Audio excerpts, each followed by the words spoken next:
média baixa, vivo num T2 junto do classe média baixa. Como o resto de classe média baixa. São os luxos de uma classe média baixa. Com Ricardo Couto e Fábio Pascoal. Piscando o olho ao mercado brasileiro. Olá, Ricardo. Olha, Olá, Fábio. pá, como tu sabes, Portugal é um país envelhecido, pá. A sério. Não me digas. Desculpa estar a dar esta má notícia ao pessoal no podcast. Não, tu sais à rua, é só velhos. É só É uma velhos. epidemia de velhos, pá, muito grande. Sim, acho que toda a gente já reparou nisso. Pá, e há uma solução de longo prazo que é aumentar a natalidade. Que não está a acontecer. A natalidade não está a aumentar. Não se ganha nada em Portugal, que é isso é tipo a ter filhos, nenhuns. Muito difícil. O saldo natural é menos 40 mil pessoas por ano, ou seja, morrem mais 40 mil que as que nascem. É engraçado porque, sabes aquela cena que existe nas aplicações de meteorologia? Que é tipo, dá-te o tempo e depois tem uma cena que diz the real feel. Tipo, a temperatura é esta e depois o que tu sentes. A cena é, morrem 40 mil pessoas todos os anos, mas a tua sensação verdadeira é que há cada vez mais velhos. Não, mas as duas coisas são verdade. É verdade. As duas coisas são verdade. Há muitos que morrem, mas há cada vez mais. A tornarem-se O real velhos. feel é cada vez pior. Sim. Pá, há um saldo migratório positivo, mas que não chega a compensar o saldo natural que é negativo. Pois. E, pá, há uma solução para isso que é, precisamos de mais imigrantes. Precisamos de imigrantes. Pá, quem não concorda com isso, pá, Perdemos metade do pessoal do Chega que nos chega. não interessa, pá, mas o Ou pessoal metade tem... fica porque nós não gostávamos mesmo de ciganos. Fiquem para ver, não é mesmo? Mas há uma solução que é, precisamos de mais imigrantes. Precisamos Sabes de que eu tenho imigrantes. esta convicção, já falámos disto off the record. Sim, ligas muitas vezes a dizer isso. Ligo Eu disse, muitas Fábio, vezes a dizer Fábio, isso. concordo contigo, mas agora pá, estou a almoçar com a minha família e depois a gente fala melhor sobre isso. E pá, o maior grupo de imigrantes em Portugal são os brasileiros. Sem dúvida. E acho que são os maiores candidatos a vir ainda mais, porque pá, falam português. Não, são muitos. Sim, não é? são muitos mesmo. À escala de Portugal é incomparável. Pá, têm uma cultura que não é tão distanciada da nossa. Há diferenças, obviamente, já falámos sobre isso. Mas comparando com outros grupos de migrantes que menos têm a ver com os portugueses, pá, a integração Sim, é mais sim, fácil. sim. Pá, por isso eu hoje trago-te, cumprindo o meu dever cívico, trago-te 3 ideias para atrair mais brasileiros a Portugal. Boa. Ok? Boa. Pronto, primeira ideia. Em Portugal, pá, Ricardo, todos os anos viajam de avião no Brasil 82 milhões de pessoas. Pois, porque é um país tão grande que às vezes entre Estados, não é? E entre Estados e de fora do Brasil para dentro do Brasil, pá, é muita gente que viaja de avião, cerca de 82 milhões de pessoas. Jesus. É verdade. A maior parte dessas pessoas é no estado de São Paulo, porque é o estado mais populoso do Brasil. Por isso, 82 milhões de pessoas, pá, no país todo, em São Paulo, são pá, cerca de 20 milhões de pessoas a andar de avião todos os anos. E o que é que eu proponho? O Estado português oferecia passagens aéreas gratuitas para São Paulo. Ok. E os brasileiros iam pensar, pá, excelente notícia, uma passagem gratuita para São Paulo, que é onde eu quero ir, e eu vou aceitar. E os brasileiros iam aderir a esta iniciativa em massa. Mas tu dizes-me, como é que isto ia atrair mais brasileiros para Portugal? Estás a conduzi-los para São Paulo, não é? Exatamente. Isto é um bom ponto e eu vou-te responder. Porque aqui a chave é, ao contrário do que parece, não vai ser São Paulo-Brasil, mas sim São Paulo nos arredores de Vizela, no Distrito de Braga. Mas a tua ideia é Estamos a falar de construir um novo aeroporto de Lisboa, que acho um desperdício, e fazia-se um aeroporto em São Paulo, arredores de Vizela. Ok. Olha, muito bem posicionado. Tu tens aqui a questão do mapa e olha, só ali nas proximidades tens o Intermarché de Vizela, a Ponto Chic Store, fogo, o Motoclube de Vizela. Fogo, Vizela é fixe, pá. Cara, segundo as minhas contas, iam aterrar em São Paulo, arredores de Caldas de Vizela, no Distrito de Braga, cerca de 10 milhões de pessoas por ano. Ou seja, de repente Vizela ia ter a mesma população do que o resto do país. E tu pensas, muitos brasileiros vão pensar, não era para este São Paulo que eu queria ir. Mas também de graça, não é? Exatamente, não era para este São Paulo que eu queria ir. Mas basta 10% de pensarem, mas já que aqui estou, fico por aqui. Fica 1 milhão de brasileiros. Muito bem pensado. Olha, mas Vizela parece minimamente atrativo por este print do Google Maps que tu tens aqui, porque há espaço para crescer. Há muito espaço para... Ali, pá, não há nada desta área que tu destacaste, Portanto, acho que dá para fazer um aeroporto. Há espaço. Mas tem ali... É Distrito de Braga, que é o distrito onde tem mais... É um dos distritos onde tem mais brasileiros. Mas é... Muito perto de Porto. É isso. É muito perto da fronteira Porto-Braga, portanto... Como tu dizes, Intermarché, Pingo Doce. Pá, Mundo Têxtil, Pingo Doce de Vizela. Espetacular. Não sei o que é que se pode querer mais. Pá, é uma ideia. Eu lanço estas ideias para o ar e eu espero que o governo pegue. Não é o que eu posso fazer nesta fase. Mas então a tua solução podia ter 10 milhões de pessoas em Vizela. Ou seja, podiam não ficar todas. eles iam aterrar 10 milhões de pessoas em Vizela. Depois havia uma filtragem natural, porque havia pessoas que iam decidir ficar, outras iam embora. Exatamente. Mas achas que isso teria um efeito na cultura do país? Sem dúvida. Achas que Vizela passaria a ser a capital? Acho que com o tempo Vizela ia ganhar mais importância política e acabar por ser a capital. Achas que qual é que seria a grande mudança a médio prazo? O Porto ia perder a sua importância como segunda cidade? Acho que o Clube de Futebol Vizela ia ganhar muita projeção, porque ia ter muitos brasileiros, não é? Mais do que o que já tem. Iam ser os 4 grandes, o Porto, o Benfica, o Sport e o E Vizela. o Vizela, mas o Vizela maior. É muito engraçado. Ricardo, olha, fica esta ideia. Pode haver pessoas céticas, não faz mal, tenho mais ideias. Vou só passar para mais uma outra ideia. Pronto, ok. Dos brasileiros que vêm para Portugal, que ainda são alguns, muitos vão embora. Sim, é passagem, não é? Sim, mas mesmo dos que tentam fixar-se em Portugal, nem todos depois ficam a longo prazo, não se adaptam. E um dos maiores motivos citados para eles para voltar ao Brasil é a dificuldade em arranjar habitação, especialmente a preços acessíveis. E pronto, mantenha isto em mente. Outro facto que te vou dar: em Portugal há muitas pastelarias. Muitas pastelarias, padarias, snack bars, talvez até demasiadas para a densidade populacional. E alguns dos artigos mais populares nestas pastelarias são vendidos todos os dias. São um bolo que é o brasileiro e o carioca de café. É verdade. E achas que isso é um bocado racismo? É tipo, as pessoas se sentem um bocado excluídas ou é o contrário? Achas que tipo... familiar, percebes? Do género, tipo, chegas como brasileiro cá a Portugal, tem o nome brasileiro, é carinhoso. Nem sei bem, não sei como é que eles percepcionam isso. Faço-te a pergunta ao contrário. Tu já viajaste para fora de Portugal, certo? Sim. Qual foi o último país que visitaste? França. Pronto, imagina que chegares à França, que é tão bom exemplo, porque há muitos portugueses em França. É uma espécie de... Paris é uma espécie do que tu queres fazer em Vizela, não é? Exatamente, é verdade, é isso mesmo. Mas tipo, se tu chegasses à França e trasses uma pastelaria, tinha lá os macarons e outras coisas francesas e de repente tinha o Tuga.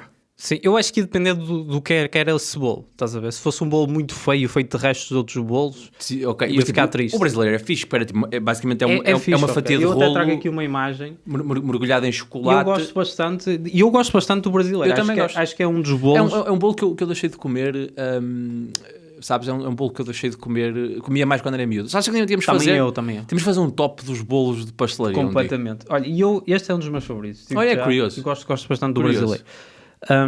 Por isso, baseado nestes dois factos que eu já te dei sobre a falta de fixação de brasileiros por causa da questão da habitação e que em Portugal há muitas pastelarias e estes são dos artigos mais vendidos, o carioca e o brasileiro, a minha ideia é abrir uma pastelaria grande em Portugal, ou uma cadeia de pastelarias. Podia-se chamar Doce Portugal, por exemplo. Okay. Não gosto muito do nome, mas força. Isso não é questão central, podemos dar outros nomes. Mas a seguir podemos fazer um brainstormingzinho para o nome da cafeteria. Okay. E nessa pastelaria, sempre que alguém pedia um brasileiro ou um carioca, em vez do respectivo bolo ou bebida quente, trazíamos um brasileiro e um brasileiro do estado do Rio de Janeiro, que é um carioca. E a pessoa depois tinha que ficar com eles em sua residência, porque tinha adquiridos. E isso resolve a questão da habitação. Porque eles iam ter que ficar em casa da pessoa. Mas tu não achas que pode ter o efeito... Eu acho que pode ter um efeito perverso, que é, as primeiras vezes é surpreendente, porque as pessoas não estão à espera, não é? Eu pedi um brasileiro carioca, mas era o menu de degustação, percebe? Não literalmente duas pessoas. Só que a partir daí as pessoas que iam lá eram pessoas que queriam mesmo recolher alguém. Isso é fixe. Mas também ias ter, se calhar, uma dimensão chunga de pessoas que iam lá pedir para tentar, sei lá, tipo, fazer deles prisioneiros. Sim, ou coisas mas do género. Isso é ilegal em Portugal. Confias na justiça? Confio totalmente na justiça portuguesa. Por isso, e tu levantas bem, a pessoa podia olha, um brasileiro e um carioca, e nós chegávamos com um brasileiro e com outro brasileiro do estado do Rio de Janeiro, porque é carioca, a gente não está aqui para enganar ninguém, e a pessoa dizia, mas eu queria o bolo e a bebida quente, e nós, não, mas aqui neste café, o brasileiro, o carioca, é o Emerson e o Wellington, vai ser para comer aqui ou para levar, e a pessoa já pagou, vai levar. Essa prateleria é muito literal. Tenho medo de pedir 1000 folhas. O governo propôs um pacote de habitação para tentar resolver os problemas. Ajudou-te? Ajudou-te, para já. Não quero falar não queres sobre comentar, isso. mas não digo mal a mim não me ajudou. Não digo mal deste governo. Pronto, Ricardo, isso é uma escolha política, mas a mim não me ajudou e eu acho não que sei isto que o ia ajudar. Galamba é mesmo boa pessoa. O João Galamba parece ser mesmo boa pessoa. Fica aqui a tua opinião. Sim, é verdade. O problema da habitação é o maior problema da nossa geração e, pá, por mais medidas que tenham sido tomadas, ainda não está a resolver-se. Então tu propões que ter 2 brasileiros a viver contigo pode ajudar, pá, se calhar a dividir a prestação da casa ou a renda. Completamente, pá. É uma opção para eles de habitação, sítio mais barato para ficar, divide a renda ou até fica de borla em casa de um português. Pá, e o português também acultura-se mais. Posso propor o exercício de prós e contras? Qual é que seriam os prós de ter brasileiros a viver contigo? Quais seriam os contras de ter um brasileiro a viver contigo? Pá, vamos começar por qual? Eu não vejo contras, vou-te já dizer. Pá, são pessoas naturalmente alegres, né? Normalmente são pessoas bem humoradas. Normalmente cortam muito bem o cabelo. Já reparaste que a maior parte dos cabeleireiros são brasileiros? Sim. Pá, eles entraram desromperam a indústria do corte de cabelo em Portugal. Se calhar poupavas algum guito, tipo o gajo gostava de ter o cabelo em casa ou assim. Penteados mesmo fixos. Pá, eu imagino que desvantagens possam ser às vezes, são um bocado ruidosos. Tal como nós portugueses, mas tipo, se gostas de dormir até tarde, pode ser chato. Eu não faria essa generalização, sabes? Acho que sim. Eu acho que os latinos e os brasileiros são um bocado barulhentos. Nós também somos. Pá, mas a questão é que também os portugueses que vão a pastelarias e pedem um carioca de café geralmente são velhos. Velhos ou bem mal. Por isso... Tu achas que o brasileiro é um bolo de velho? Por acaso não acho. O carioca estás a ver? O carioca é uma cena de velho. O bolo pode não ser, mas pá, é para netos, estás a ver? Eles compram para os netos. É um bolo mais de puto. Mas se calhar tipo, também ajudava, tipo, tens um brasileiro a jogar à bola. Normalmente os brasileiros a jogar à bola jogam muito bem. Ok, imagina o que era tu apareceres à escola quando tinhas 9 anos com um brasileiro de 14 que jogava à brava. E passava-te a bola para finalizar só. E para marcar gol. Isso era incrível. Quem me dera ter tido um amigo brasileiro. Pronto, ok. Vamos então passar para a minha última ideia. Sim, ainda que acho que estas duas já... As duas em conjunto. Isto é o pacote mais habitação de Fábio Pascoal, não é? Mais imigração. Esta é focada na habitação, mas em geral é mais imigração. Pronto. Vamos então passar para a outra ideia, que também é... Pronto. O que é que sucede? Em Portugal há várias feiras medievais, do qual a maior é a Feira Medieval de Santa Maria da Feira. Todos os anos atrai milhares de turistas. Aquilo não é feira medieval, eles são muito... A viagem medieval. Medieval. Eu não quero ofender ninguém em Santa Maria da Feira, que eles são bons na porrada. Sim. Todos os anos atrai muitos turistas, muitos dos quais são brasileiros, estão a visitar o nosso país em turismo. E, só que são pessoas que vão à Feira Medieval, depois findam a sua estadia em Portugal e voltam para o Brasil. Sim, que é um desperdício. Exatamente, que é um desperdício. Dava jeito para equilibrar a nossa pirâmide etária. E eles ficarem cá, exatamente. Exato, já que estão cá, ficam se eles ficassem cá, ajudavam o país exatamente. Por isso, a equilibrar. A minha ideia era, na Feira Medieval de Santa Maria da Feira, punha-se uma tenda de funk. o funk não é muito medieval, ou faz? Não, mas isto é um primeiro passo. Okay. O funk, a tenda de funk ia concentrar todos os brasileiros da Feira Medieval num espaço físico mais reduzido. E depois, com a ajuda de um hipnotizador, íamos hipnotizar essas pessoas a acharem que estão de facto no ano 1300. A ambiência a ajudar, porque é medieval. Pois. No ano 1300 não existia o Brasil. Por isso as pessoas vão ter que ficar em Portugal. E sentir-se parte do reino. Claro. Isso é uma grande ideia. Das três é a que eu gosto mais. Para já, porque eu acho que esta ideia tem muitas vantagens. A começar pelo ritmo do funk, é ele próprio muito pró-hipnotizador. Completamente. É repetitivo. Começa os teus olhos, sabes, a dar aquela espiralzinha como nos desenhos animados. O que eu acho que pode ser problemático é por exemplo... eles acreditam que estão em 1300 naqueles dias, mas passado 2 dias ou 3 acaba a viagem medieval e eles continuam a achar que estão a viver no período medieval? Sim, opa, minha proposta é no sentido de manter esses brasileiros em Portugal. Depois o que se faz com eles e a integração deles na sociedade, isso eu passo para outra pessoa. Quer dizer, eu não posso resolver tudo sozinho. Não, porque já imaginar, passar tipo 3 ou 4 dias, e Chelsea, senhor, que trazes aí nesse, Eu acho que era nesse hilariante. saco? Ah, sou da Uber. Se cá fui agora um bocado... Achas que eles iam começar a cavalo a ir entregar? fazer Uber um barulho Eats a de cavalo. E para anunciar a chegada, não recebias a notificação nem o telefonema, era aquelas cornetas. Olha, está aí uma Mac. E depois eu pedi o McRoyal. Senhor Royal Hambúrguer. Era muito engraçado. Epá, eu não sei se o Luís de Matos estaria disponível para fazer este tipo de serviço. Pá, a pedimos larga escala. ao Mário Daniel, que é um visualizador deste podcast. É verdade, o Mário Daniel, olha, um grande abraço ao abraço. Mário Daniel. Ele comentou um dos nossos reels, portanto, se calhar estamos aqui a abrir uma ponte com o Mário Daniel, porque não? Fazer aqui uma grande ilusão Completamente. de brasileiros medievais.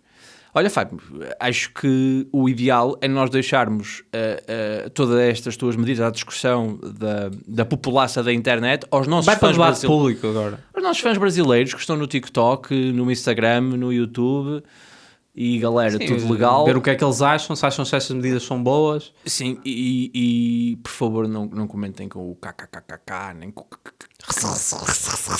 é muito, nunca vi uma pessoa a rir assim, nunca. Lixopédia. Lixo. Fábio, Lixopédia. Lixopédia, no fundo, é o nosso livro de contos da nossa vida, de histórias que nos contam. E eu hoje proponho-te aqui fazer uma viagem à nossa infância, porque a verdade é esta. Não é fácil nascer e crescer pobre. Não é fácil. Não. E nós nascemos assim no meio mais desfavorecido, podemos dizer assim. E há logo uma diferença, e eu até queria começar por aí, que é o facto de nós não termos frequentado pré-primária nem creche. Isso é uma grande diferença nas nossas vidas, porque isso fez com que nós fôssemos criados pela nossa avó, o que quer dizer que nós tínhamos a experiência de estar em casa o dia todo. E nós, desde muito cedo, fomos expostos a uma coisa que não é normal para uma criança, que é o tédio. Sim, completamente. Eu lembro-me de tardes em que não tinha nada para fazer. Tardes, olhar para as nuvens. É Eu isso. acho que também depois teve efeitos positivos, mas... Acho que sim. Acho que a ideia de criares alguma independência, tipo, estás por tua conta em casa, não é? Não tens uma atividade. Porque nesta altura, quando tu estás na creche, no jardim de infância, é esta altura que eles te dizem e dizem que as crianças têm que ser estimuladas no tipo, fazer exercícios e brincadeiras e atividades, e houve períodos em que nós não tínhamos isso. Eu acho que nós tínhamos que inventar com que nos entreter. Eu acho E isso estimulava a criatividade. Eu acho que parte da criatividade, da nossa criatividade, pode ser, do ponto de vista psicológico, uma piada para essa altura, em que nós tínhamos que criar planos para fazer. Só que depois acontecia o outro lado, que era, quando tu és, pelo menos a nossa experiência é muito semelhante, que era, os nossos pais trabalhavam, saíam de manhã, voltavam à noite, e nós ficávamos com as nossas avós durante o dia. Sim. E lá está. Há esse lado que a maior parte dos dias estás em casa. Depois há a outra parte que é, pá, elas vão sair. Elas vão sair, fazem recados e tu não ficas em casa porque tu és muito pequeno. Então, pá, uma das coisas mais presentes na minha memória como criança é fazer recados com ovelha. Completamente. Uma tarde de recados com a minha avó. E é isso, a palavra é recados, que a minha avó dizia-me assim, olha, vou aos recados, vejo comigo. Opa, e às vezes era uma seca, porque, ok, às vezes era tipo ir à mercearia, ali ao canto, ias buscar tipo umas coisas para a casa, que ajudavas a trazer, está-se bem, era tipo 1 hora no máximo. Mas outras vezes... Não, e depois elas param a falar com outras velhas. Tu não tinhas telemóvel, não tinhas nada para te entreter, estavas ali a ouvir a conversa de 2 velhas durante 1 hora. Isso é uma das memórias que eu mais tenho, é estar parado e ser um apêndice da minha avó que está a conversar com outras velhas. A minha avó tinha uma cena que ela todos os dias ia tomar um pequeno almoço ao café, com outras velhas. E ela passava a manhã no café e tipo, só regressava à casa tipo 11h15, 11h30. Então eu fui criado basicamente num café por velhas.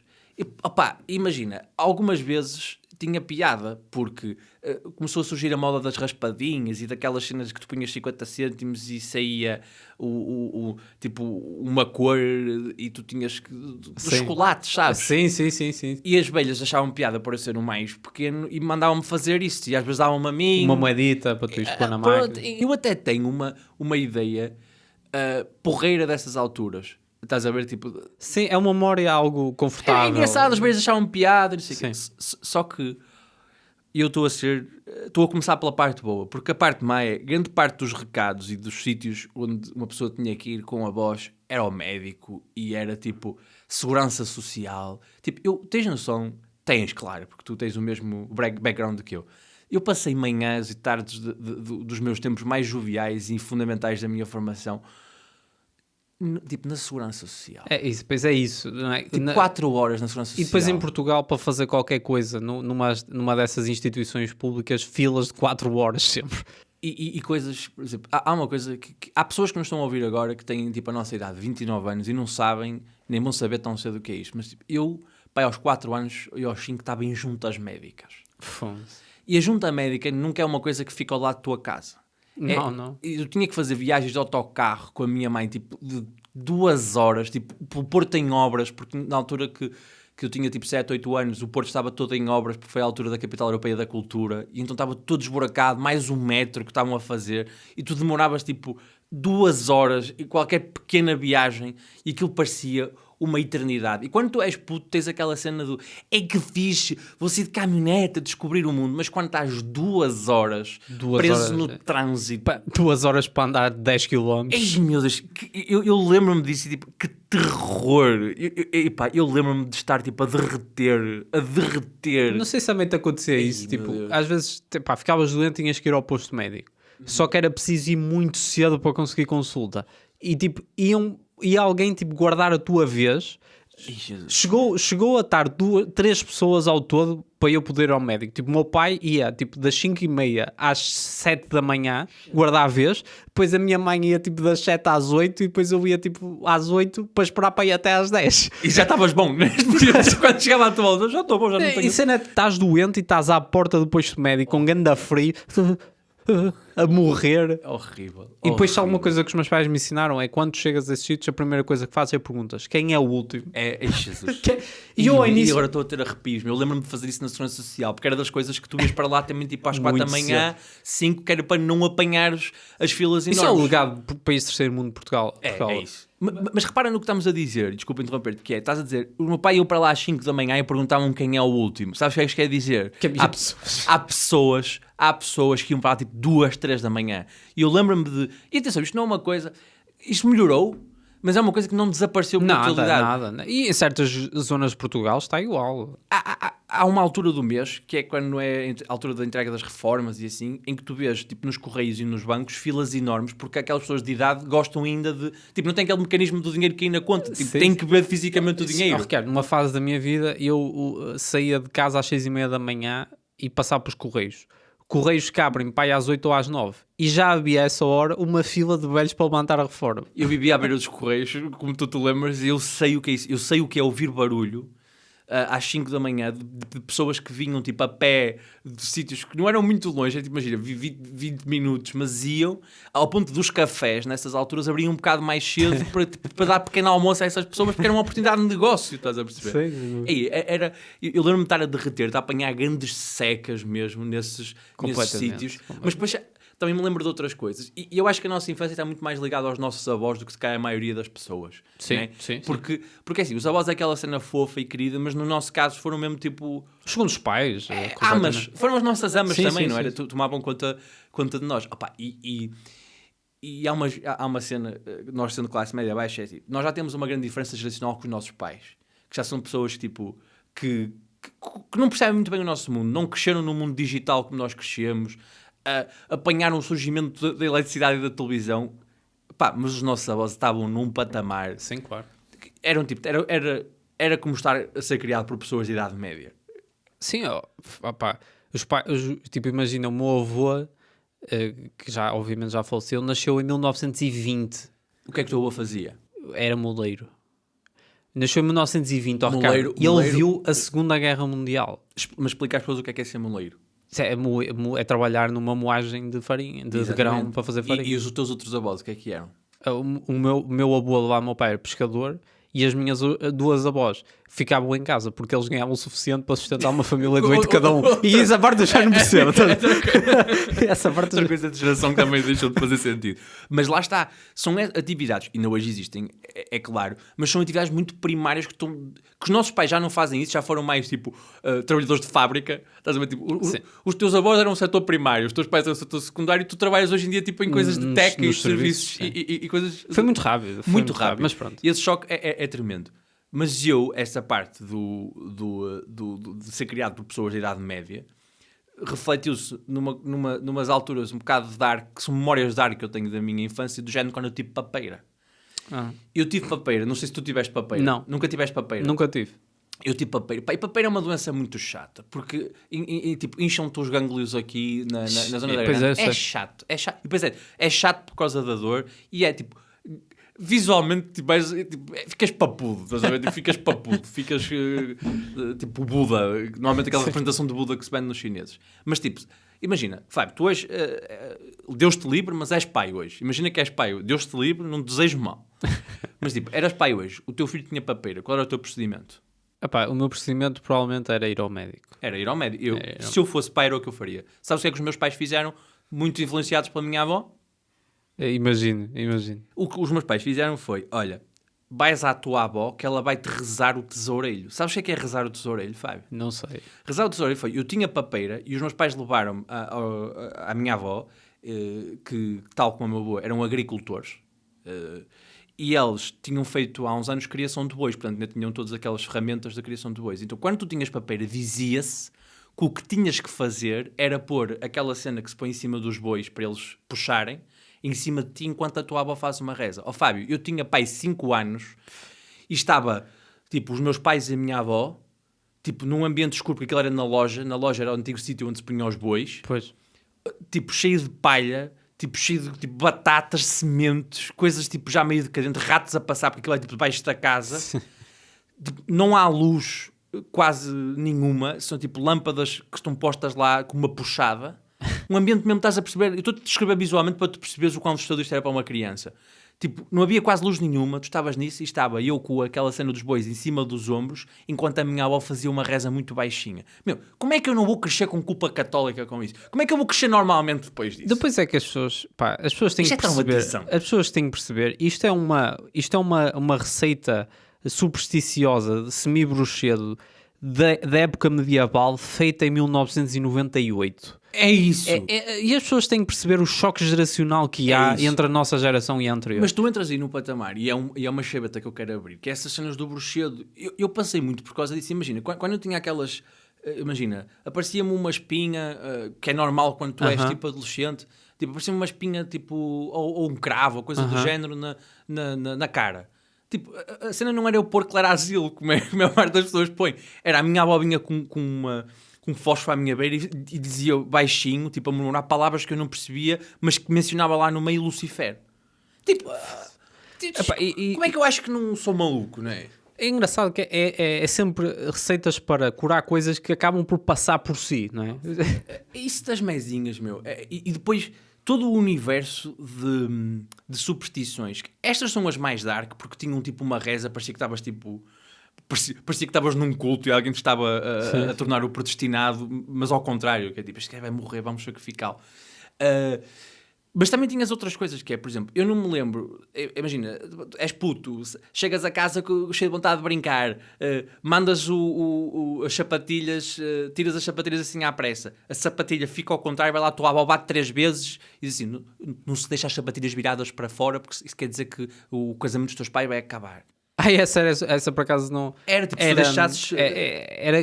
Com a minha avó dizia, não deixes ao contrário que é barulho.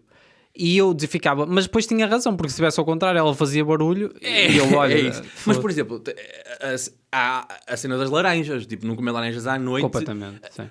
Tu tens em stand-up uma ideia muito engraçada, que é aquela cena do melão e da melancia, que era tipo... Eu não me lembro, que tinha aquele dizer... Melão tipo, bom, melancia e água fria. Tipo. E as pessoas faziam isso da sua vivência. Ainda hoje, os meus pais não comem laranja. À noite, não. E eu às vezes digo assim, pá, apetece-me uma laranja. E eles olham para mim, tipo, não me impedem, mas olham para mim do género... Escandalizados. É melhor. E depois é assim, tu explicas, pá, o teu organismo, qual é a diferença de comer uma laranja às 3 da tarde e à noite? mas eles percebem isso, mas dizem, pá, mais vale não brincar com essas coisas. É tipo... Sim, a ciência chegou cá em 2006 e não chegou ainda em força. Não. Há pessoas que estão excluídas. E eu entendo. Estás a ver esta cena que eu estou a dizer dos meus pais ainda serem um bocadinho amadrontados. Eu vou-te contar uma história da minha família, que é o meu tio. Nós aqui há uns episódios, acho que foi no segundo, falámos de Portugal ter uma epidemia de mancos. É verdade. E eu descobri em parte porque é que isso acontece. Porque houve grandes surtos de... meningite. Meningite, é verdade. E uma das consequências da meningite era as pessoas ficarem, às vezes, com algumas deficiências de locomoção, tipo aquilo prendia basicamente as pernas e as pessoas nunca, na altura não havia acesso à fisioterapia nem a cuidados, aquilo atrofiou para sempre. E então é uma das razões pelas quais muitas pessoas daquela idade são mancas. Aconteceu isso ao meu tio, eu tenho um tio que é manco. É do tio manco, não é? É o meu tio manco, Sim. é assim que eu conheço.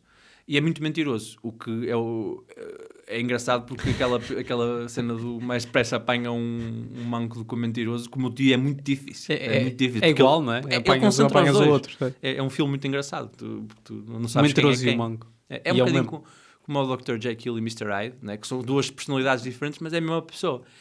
Desculpa, fiz spoilers. É o Fight Club, pronto. É o Fight Club, exatamente. O meu tio é o Fight Club. Às vezes é mentiroso, às vezes é manco. Às vezes é os dois. Às vezes é os dois. E diz assim, sou manco da perna direita, mas não é da esquerda. Mas o meu tio teve meningite.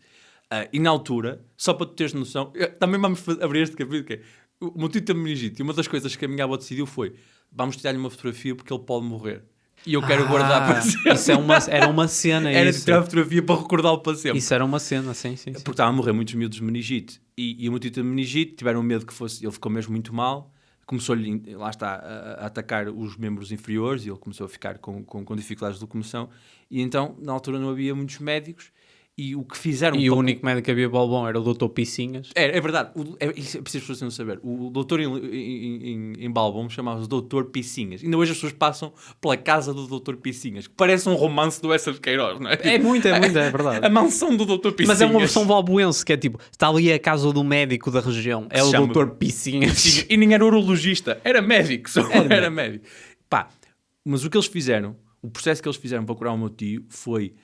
Eles matavam o porco, retiravam o porco, enquanto o porco ainda estava quente, ou seja, enquanto punham lá. O meu tio teve tipo 1 hora ou 2 da sua vida fechado na carcaça de um porco acabado de matar. Isto é traumático. Como é que tu não havias de ser mentiroso? Não é? Mentiroso é o menor das consequências que podes tirar daí. Mas isso, tipo, e depois sabes qual é o que me mete mais impressão? É que hoje a história da minha família é recordar isso, tipo, logo que se fazia antigamente. Não é isto que eles dizem, é olha. Não sei, bem ou mal resultou. Bem ou mal resultou. Isto é uma mentalidade medieval.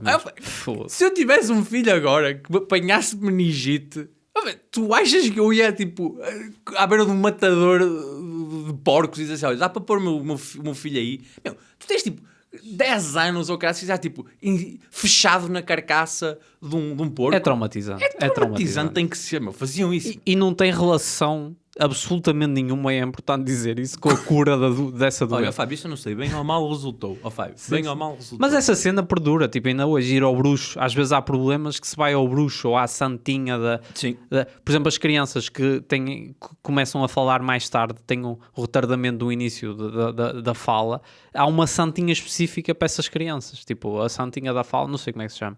E eles vão eu conheço pessoas que foram, tipo, para... Pá, a superstição ainda permeia muito a nossa sociedade. Há uma cena, a minha vizinha, eu dava muito bem com os meus vizinhos da minha primeira casa. Vivia tipo naqueles sítios que é tipo ilhas, em que havia tipo um espaço comum e então tipo, tinha a minha casa, claro. Mas passava mais tempo em casa dos meus vizinhos que em minha casa. E ela fazia algumas viagens religiosas. Essas santinhas, não era aquelas tipo Fátima nem nada. Não eram tipo, as santinhas mais próximas. Sim. É Santa Rita, a Senhora do Salto. Exatamente. E ela uma vez disse assim, olha, eu estava nas férias de verão e uma das cenas que me acontecia era nas férias de verão eu estava sempre metido em casa. Pá, as férias de verão, para pessoas como nós, eram horríveis. Tipo, as primeiras semanas tu tinhas coisas para fazer, brincavas, mas depois entravas, tipo, já fiz tudo. Já estou farto de jogar PlayStation, já estou farto de correr, estou farto de jogar à bola, estou sozinho, ainda por cima, tipo... eu tinha o meu irmão era mais velho, já ia sair, eu ficava sozinho, tu és filho único, tipo, não tinhas ninguém para brincar contigo. Sozinho. Tipo, era mesmo entediante. Então, os meus pais, ela disse que ia à Santa Maria de Live, e ela disse, olha, posso levar o Ricardo, assim ele vai comigo. E eu fiquei super entusiasmado, tipo, vou viajar. Algo para fazer? Vou sair, vou tipo lanche, almoçar fora, e fica a minha vizinha. Sabes o que é Santa Maria de Live? Santa Maria de Live é uma santa que existe em Arcozelo, Gaia, que preservam o corpo dela. A sério? E eu fui ver, tipo, de repente, tipo, saio de casa, o Parque Cozelo, para quem não sabe, é tipo Gaia, mas rural. Mas era a pé? Não. Não. Okay, Era okay. ias numa aquelas caminhonetas de operadores que não conheces. Sabes, que tipo, entras e vais para um sítio que não é o teu normal. Man, mas eles preservam o corpo dela e o corpo dela é tipo, é um cadáver em decomposição que está tipo fechado. Mas eu, imagina, que estamos a falar, quando é que morreu essa santa? Essa santa morreu, pá, em 1950. Então ainda, ok. Ei, mas uma das coisas que aconteceu foi que a certa altura, nos anos 70 ou 80, se calhar, não estou a ser preciso nas datas, alguém tentou destruir a santa, tipo, um maluco atirou ácido. Então, tipo, Foda-se. E eu não sou supersticioso, mas eu não atirava ácido a uma santa. eu também não. Porque assim, eles preservam aquela cena do corpo e não sei o quê. Eu saí de casa em puto, tipo 10 anos, numa road trip, e não foi para ir à praia. Tipo, eu nunca fui para uma colónia de férias jogar a bola com outros putos, mas fui ver, tipo, um cadáver em decomposição, em silêncio, com pessoas a fazer promessas à volta. Tipo, é óbvio que eu hoje em dia tenho que fazer terapia. Isso também é uma cena de classe, não me fodam. Pá, é uma cena de classe, porque os putos Falta de com mais algum guito, pá, iam ao museu, iam ao planetário, tinham ATLs nas férias, tinham campos de férias, tu ias a Santas, e a minha avó, quando o meu avô faleceu, a minha avó decidiu que tinha que ir todos os dias ao cemitério, porque é uma cena de culpa cristã. Com ela. E eu ia com ela ao início, mas depois eu era puto e tipo, ficava cansado, e pá, que não era uma caminhada razoável, e para a minha avó ir mais depressa, deixava-me numa mercearia. Mas a fazer compras? Não, ela tipo, pá, olha, aqui a senhora da mercearia fica a tomar conta de ti. E eu ficava na mercearia a falar com a senhora da mercearia, que é uma senhora, pá, um bocadinho mais nova que a minha. Não, é a tua melhor amiga. Opa, muito simpática a senhora, não tenho razão de queixa, mas de facto, quando disruptivo é para uma criança, tipo, vais ficar aqui nesta mercearia 2 horas enquanto eu vou ao cemitério. Porque a minha avó decidiu, eu tenho que ir todos os dias ao cemitério. Opa, nós não, acho que precisamos de um abraço. Precisamos de que... Olha, o maior abraço que me podem dar nesta fase é partilhar o podcast. Mandar à pessoa, mandar aos vossos amigos. Quantos mais views é o maior abraço? O maior abraço. Epá, mas isso... Opa, é chocante. Olha, Fábio, lamento que tenhas de ter passado por isso. Ok, eu lamento que tenhas que ir à Santa Maria da Adelaide, é assim que se chama? É. Em Arcozelo, Gaia. Opa, mas sabes que acho que no fundo, a muito custo, mas a gente tirou alguma positividade dessas experiências. Porque a gente apresenta um universo de classe média baixa e de Portugal mais antigo que só foi possível, né? subúrbio, só foi possível com essas experiências. Eu percebo isso, mas eu acho que nós bebemos demais. Foi uma noite engraçada, mas bebemos demais. Ultrapassou-se sim. Há coisas que eu acho que deixava para trás. Houve experiências, tipo, imagina, fui ver essa santa, ia só uma vez, não precisava ter ido tipo 10 sítios de religiosos estranhos, estás a perceber? Claro. Mesmo aquela cena, tipo, ir a Fátima, era melhor e eu fui a Fátima algumas vezes, é melhor ir a Fátima, porque é uma viagem mais longa, há uma espécie de dinâmica familiar, mesmo que depois chegas lá e é um ambiente estranho para uma criança, tipo, é melhor do que ir a Arcozelo, que é tipo aldeia em Gaia, para veres tipo um cadáver em decomposição. Poxa, mas vê-se o cadáver? Vê-se. É sério. É mesmo assim. Ainda hoje está assim. Queres ir lá? Podemos ir lá, fazemos filmamos. Fazemos um vlog. O maior... Vamos o Tiago Pai, o maior pêssego do Arcozelo. A santa com o maior pêssego. Ai, meu Deus do céu. Isso é que esses youtubers não fazem. Não fazem nem falam, não é? Não falam. Ricardo... Estou a tentar também lembrar-me de algumas experiências, mas é muito isso, superstição, medievalismo, não sei. Sim, e secas com abelhas, Há uma coisa que a gente fazia, tipo, sabes aquele... Depois a tua avó não tinha, tipo, bifes com outras abelhas? Porque a minha avó depois a certa altura tinha tipo velhas que ela estava chateada, que era conversava todos os dias, depois chateava-se com elas e depois passava, e havia um mini drama ali tipo, eu não a cumprimento agora. Passou por mim, nem passou o cartão. Nem passou o cartão, não a E cumprimento. a minha acontecia, e muitas vezes no café acontecia uma cena que era, estavam tipo 4 ovelhas a falar. Uma vai embora, está bem para aqui. Estás a ver, tipo, a mesma cena de dizer mal, de cultura de alcoviteira, estás a ver? E havia essas cenas dos bifes, mas também havia uma coisa, tipo, tu andaste na faculdade, sabes que uma das atividades que se faz é o rally de tascas. Mas havia o rally de velhas entravadas, que era quando a tua avó ia visitar primas, amigas, irmãs, que já ou que eram um bocado mais velhas ou que estavam tipo entravadas, tinham partido uma perna, e tu ias tipo para a casa de uma velha que cheirava sempre a mofo. É um cheiro muito específico. A não? naftalina, man. Sim, muito específico, lembro perfeito. Não, e depois era do nada, tipo, a minha avó, quinta-feira vamos ver a Melinha. E eu, o quê? Ela, quinta-feira vamos ver a Melinha. E lá íamos nós, tipo, a pé, pai, 45 minutos a pé para ver uma velha. Estou muito contente por te ver. Tá, e tu és a cara da tua mãe, és igual à tua mãe. Tu portas-te muito bem. E depois eu era sempre o menino bonito da minha avó, porque tipo, eu ia aos recados com a minha avó, portava-me bem. Acontecia comigo. E por comparativo, porque uma das mercearias que a minha avó parava, frequentava uma velha que o neto batia-lhe. E eu só por não bater à minha avó já era considerado. Ele é bonito, isso nunca bateu à avó. Mas eu vou dizer uma coisa, ainda hoje, quando eu falo a ti a outras pessoas, por exemplo, não te conhecem, digo, olha pá, tu vais gostar muito do Fábio que ele nunca bateu na avó. Nunca É bateu. assim que eu apresento a ti. Nunca. Acho que até devias pôr isso na bio do teu Instagram. Nunca bati. Not a bitter at grandma. Até hoje. Agora também já não consigo, Until já now. tenho a voz. Mas pá, eu fazia essa cena de ter aqui com a minha avó, fazer sala. Tipo, Sim. Também era uma seca, estás a ver, tipo... E pensava, olha, vou ligar, eu tenho que falar com a tua avó, olha, vou-te ligar a televisão para tu estás aí distraído. A televisão está a dar Fátima Lopes, eu não estou distraído. E, tipo, estou a ver a árvore das patacas que o Donald tinha. Ok, essa parte era fixe, isso era a parte era fixe. A ver o Carlos Ribeiro a apresentar a Vida é Bela. As pessoas que nem sabem quem é o Carlos Ribeiro. Pois, ok, mas nós sabemos. Nós sabemos que é por causa a ver disso. o Vidas Reais. Eu lembro-me também que essas velhas, eles devem ter feito tipo uma promessa, okay? Não têm bolachas em pacote boas, prontas para comer. Abrem sempre uma puta de uma lata que tem tipo bolachas, parece que estão lá há 4 anos, ou caraça. Come.